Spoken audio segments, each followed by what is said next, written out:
Саламатсыздар ма, құрметті әріптестер? Менің аты-жөнім Семахметов Ермек Нұрлықиялұлы. Мен осы Ақтөбе қаласының Ахмет Байтұрсынұлы атындағы лингвистикалық мектеп гимназиясында математика пәнінің мұғалімімін. Сіздерге бүгін ұсынғалы отырған шағын ғана видео сабағымда геогебра бағдарламасы арқылы көп жақтарға қималар жүргізу. Қима деген кезде біздің көз алдымызға не келеді? Яғни бір кез келген бір ауқымды бір денені кесіп жатқанда елестетуіміз керек.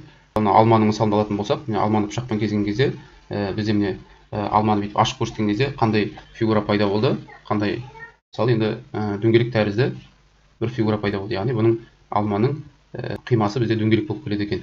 Фигураларды мысалы қиған кезде әртүрлі фигуралар болуы мүмкін, 4 бұрыш болуы мүмкін, 5 бұрыш, 3 бұрыш, кез келген қимасы кез келген бір фигура болуы мүмкін, 6 бұрыш деген сияқты. Кеше геогебра бағдарламасына өтіп мысал ретінде қарастырайық. Геогебра бағдарламасын ашқаннан кейін енді біз кеңістіктегі денелерді қарастыратын болғандықтан 3D графикаға ауысамыз.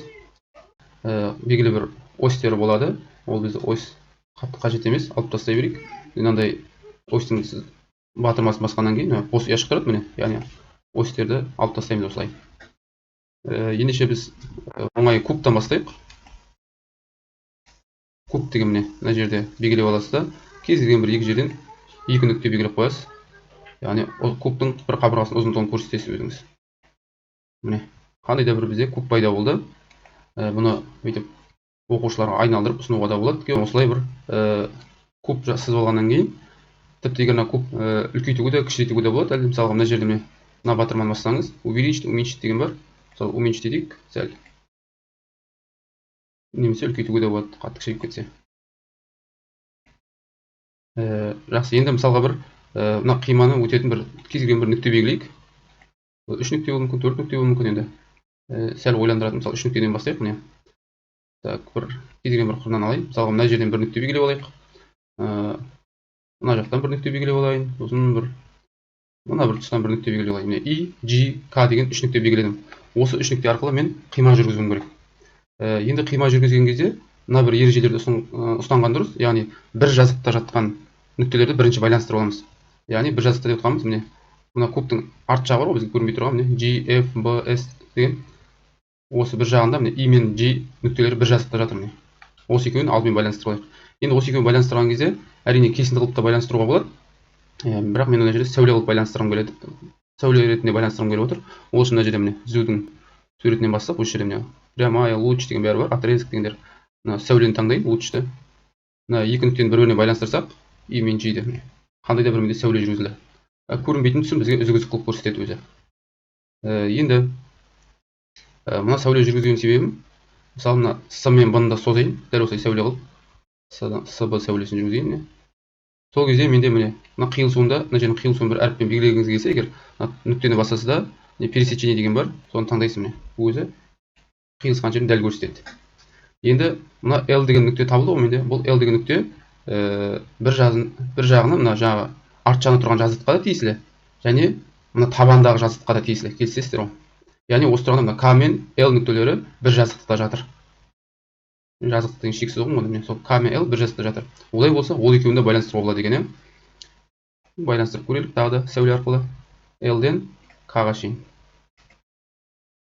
Так, сол кезде мына LK сәулесін жүргізген кезде менде мына AB қабырғасын қандай да бір жерде қиып өтті міне.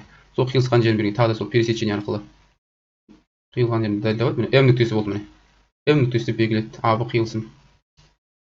Енді мына M нүктесі мен G нүктесі бір жазықта жатыр, келісесіздер ғой? Сол екеуін тағы да байланыстырайын. Енді бұны кесіндімен байланыстырсам болады. Міне. Так, сосын енді жазықтықта бар емес, мысалы осы жазықтың қимасын жүргізіп болды деп елестетіңіз, сол кезде дайын болған қиманы қарасаңыздар, қарама-қарсы, яғни параллель жақ беттеріне сызылған түзулер бар ғой, солар түзулердің өзі параллель болу керек екен.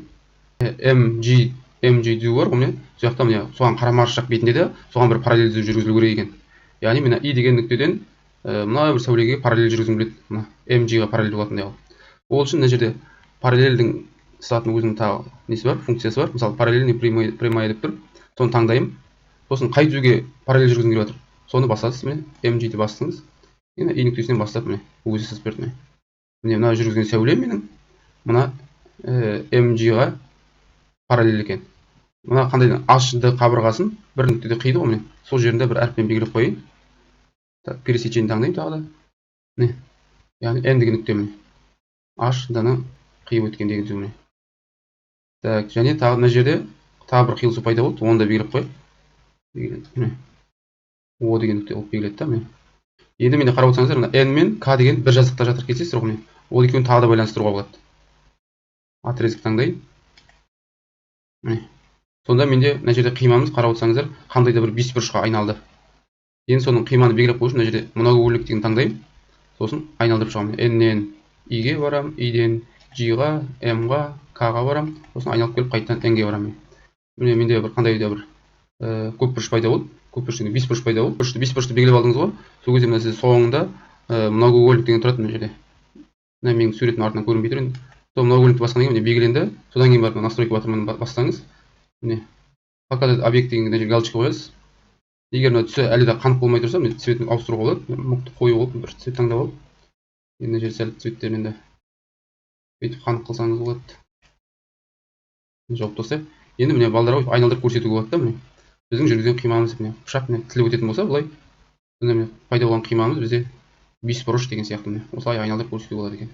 Енді басқа бір фигураны қарайық. Мысалға мына жерде не бар тағы?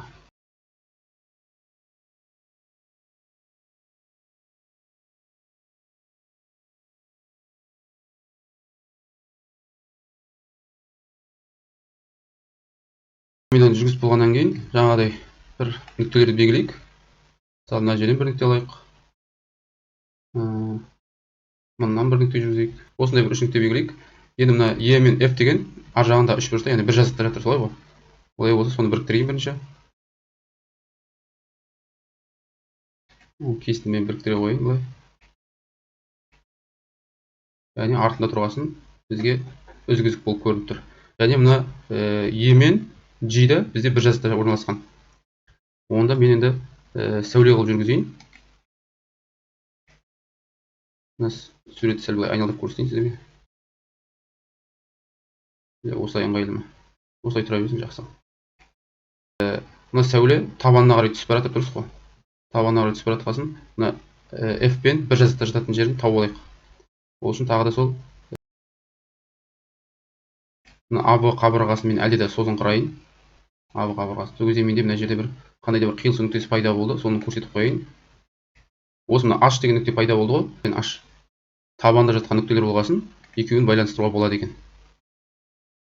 Екеуін кесіндімен байланыстырып жіберейін. Міне. Сол кезде мен F H жүргіздім ғой. Мына BC қабырғасын мына жерде қиып өтті. Сол нүктені белгілеп қояйын. Міне.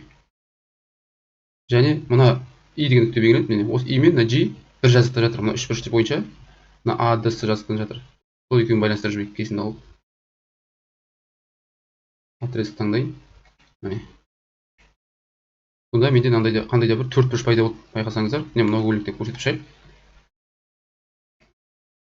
Екінші нүктеміз, үшінші нүктеміз, және төртінші. Қайтадан обратно сол нүктеге қайтып келейін. Менде мына жерде бір біз белгіленген многоугольник деген пайда болды, соның үстін бассаңыз, және мына настройка батырмасын басасыз. Показать объект деген дәл жаңағыдай. Сосын цвет таңдап, бір кез келген бір цветке, қанықтау бір цветке бояп көрсетсеңіз болады. Айналдырып көрейік. Міне біздің қимамыз пайда болған. Төрт бұрыш міне. Оқушыларға қималар сабағын осы GeoGebra бағдарламасы арқылы осылай ұсынсаңыздар болады. Назарларыңызға рахмет. Сау болыңыздар.